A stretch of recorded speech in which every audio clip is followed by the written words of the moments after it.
Welcome back to the Deep Dive. We've just spent our time digging through the January 2026 U.S. energy outlook, so you don't have to. We're zeroing in on natural gas and power fundamentals. So our mission today is to arm you with the key takeaways right now.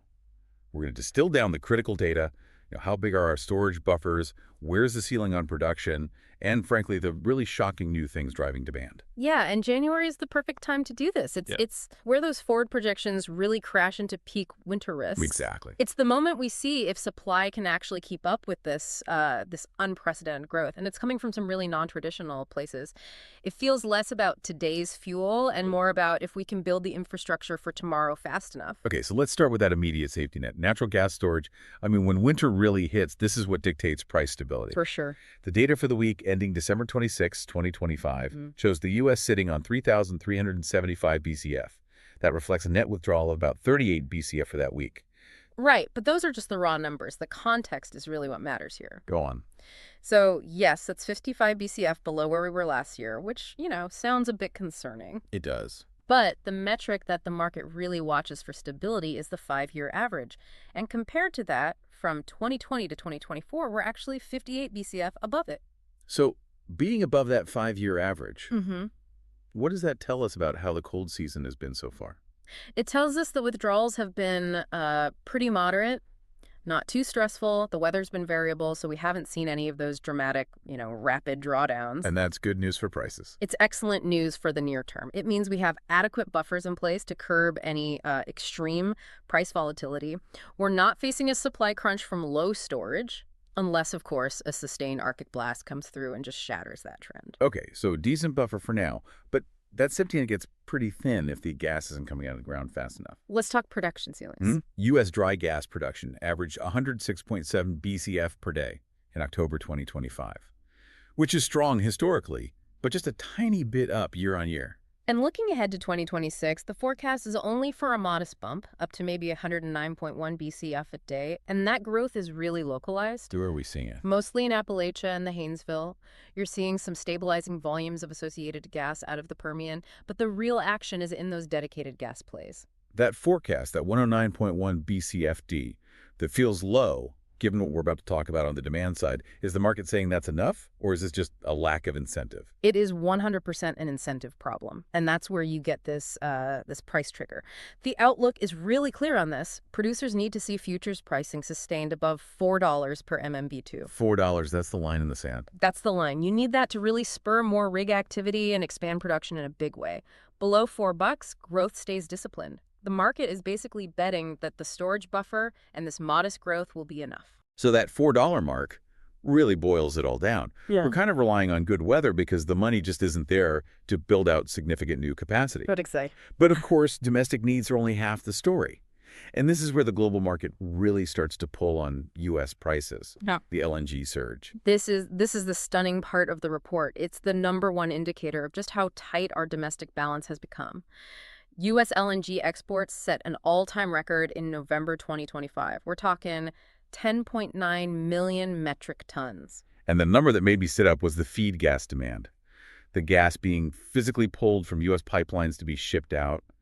It hit 18 BCF a day. That's up 40% from October in a single month. A 40% jump like that, that's not just seasonal variation. That is not normal. So what is it? It's just a couple things. Maybe a new facility ramping up, or, and this is more likely, a sudden aggressive push from global buyers in Europe or Asia, stockpiling before a deep winter. It just shows how fast the global market can stress our system. So what's the bottom line for our domestic market with this sustained global pull? The bottom line is we are actively tightening our own supply. U.S. exports surged 25% year over year in 2025. That puts us on track for a 14.9 BCF a day annual average. Our gas is now completely linked to global prices. And this isn't a temporary thing, not with the amount of new capacity that got the green light, that FID'd in 2025 alone, over 55 million metric tons per annum. That's a huge commitment. It's massive, and it locks in this export trend. We're talking about decade-long contracts. You've got Golden Pass LNG. That's a huge 15 TPA project.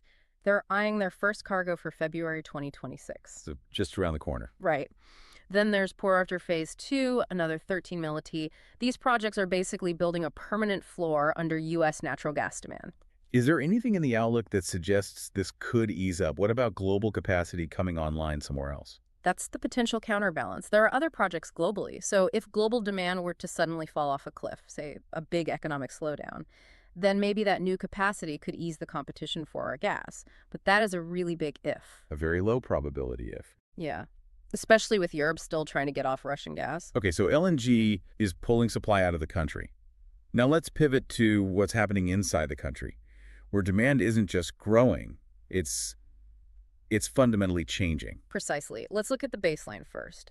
The EIA is forecasting total gas consumption in 2026 to average around 91.8 BCF a day.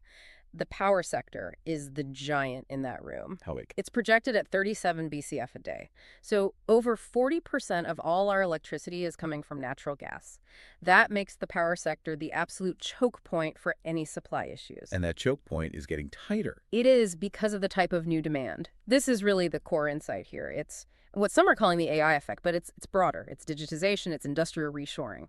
Let's just unpack the scale of that AI effect. Yeah. How big is this load growth from data centers, really? It's transformative. We're talking about AI-enabled data centers potentially needing 80 gigawatts of power by 2029. 80 gigawatts. Just put that number in perspective for us. Yeah. Okay, so Mm.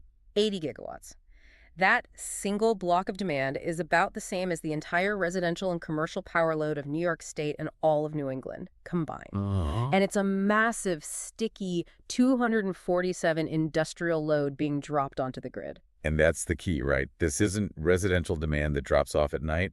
Data centers need constant, reliable power, which means gas. Absolutely. Gas-fired generation is going to remain the foundation for that reliability, even with renewables growing. The problem is the AI demand schedule is moving way, way faster than the energy build schedule. That's the perfect setup for the power fundamentals. The Yep. demand for electricity is just escalating everywhere. The regional numbers are, frankly, a little scary. Look at PJM, the grid operator for the Mid-Atlantic. They're projecting 32 GW of peak growth between 2024 and 2030. For 2027 and 2028 alone, they're adding over 5,000 megawatts of demand. And what about ERCOT in Texas? They're usually the canary in the coal mine.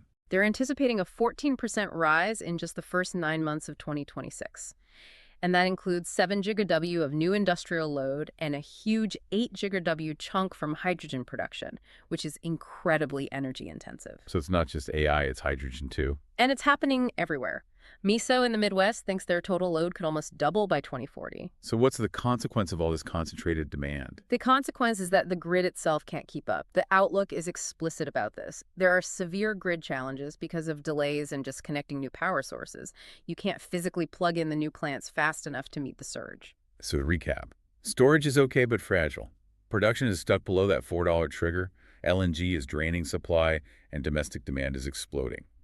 Let's tie it all together with price. Okay. So right now, NYMEX Henry Hub futures for February 2026 are around $3.71 per MMBtu. But the spot price, what people actually paid in December, was much higher, like $4.19. Yeah, and you can see that conflict written right into the futures curve, which is in contango through 2027. Explain contango for us. It just means futures prices down the road are higher than the price right now.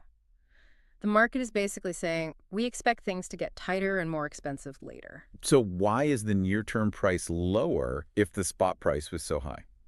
It's these conflicting pressures. The short-term bearish pressure is milder winter forecasts, and those storage surpluses we talked about, that's holding down the immediate price. What the long term? The long-term bullish pressures are structural. It's the LNG exports, it's the production limits. The market knows that eventually that structural imbalance is going to win out.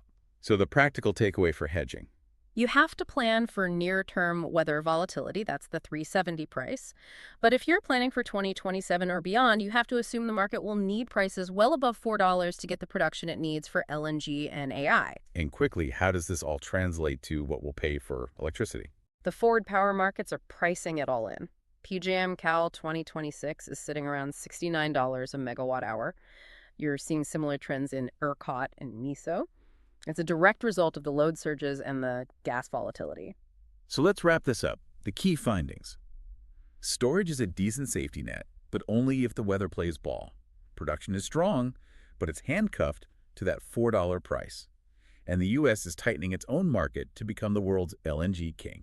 I think the biggest takeaway of the synthesis is that we are watching a structural collision. You have this massive, predictable new demand from data centers and hydrogen meeting the very real physical limits of our grid and fuel supply. It's a timing problem. It's entirely a timing problem. The challenge isn't just finding the gas anymore. It's building the pipes and wires fast enough to deliver the energy on this new accelerated timeline that technology is setting.